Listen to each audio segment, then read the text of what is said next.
All right, let's make a blood and sand variation for Christmas. Let's call it Blood and Santa. Yeah, I know it's weird, but it's catchy. So the first time I ever had a blood and sand was around the holidays about 4 years ago. So it's always felt kind of like a holiday drink to me. So let's play off that. So blood and sand is equal parts Scotch, cherry brandy, sweet vermouth, and orange juice. We're going to stick with the Scotch and cherry brandy, but instead of sweet vermouth, we're going to go with Fernet Branca. It's an Italian Amaro, which will sub nicely, but Fernet has a minty quality to it, which is going to give that nice kind of festive holiday touch. And for the orange juice, we're going to go with Clementine Juice, because around here, these are known as Christmas oranges. They're only available this time of year, so that's going to work out very well as well. All right, let's get to it. So 3/4 ounce of our Scotch. I'm using Ardbeg 5 Wee Beastie. I went with a single malt Isla. I just wanted to up the kind of smokiness. I've always used a smoky Scotch when I make a blood and sand. I just like that, but use whatever you want. For our cherry liqueur or cherry brandy, I'm using the Luxardo Sangue Morlacco. It's very similar, comparable to the cherry herring, which is the classic one for this drink, but I can't get that one.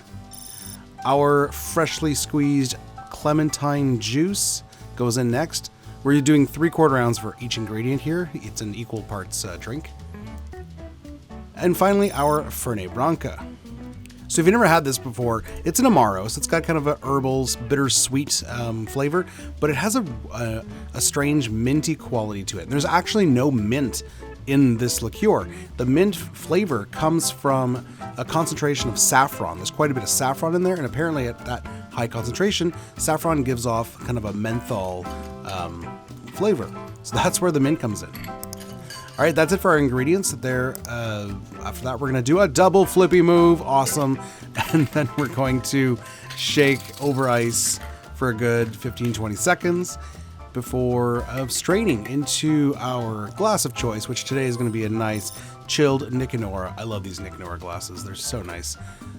Grab your strainer. You could double strain if you wanted to. I'm not going to, mainly because my tea strainer was in the dishwasher. But you could if you wanted to. Now, it doesn't have as much of a nice red color as the standard blood and sand, but it's still very nice. For garnish, we're going to do orange peel. I'm using a standard navel orange because trying to peel a clementine, that's just not going to work. I'm going to express some oils on there, and then I'm going to go off camera and clean up my peel, put a little slit in the middle, and then just twist it a bit, and then slide it on the rim. My favorite garnish to do with this particular Nicanora glass. I think it just looks really cool. And there it is, Blood and Santa, our Christmas variation of the blood and sand. How does it taste?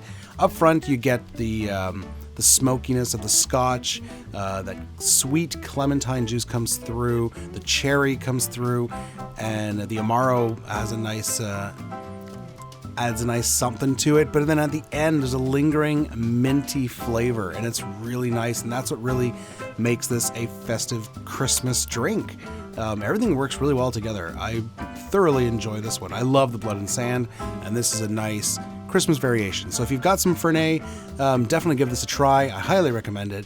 We've got a few more drinks before Christmas. Christmas is almost here, but we got more coming, so stay tuned for the next one. We'll see you next time. Cheers.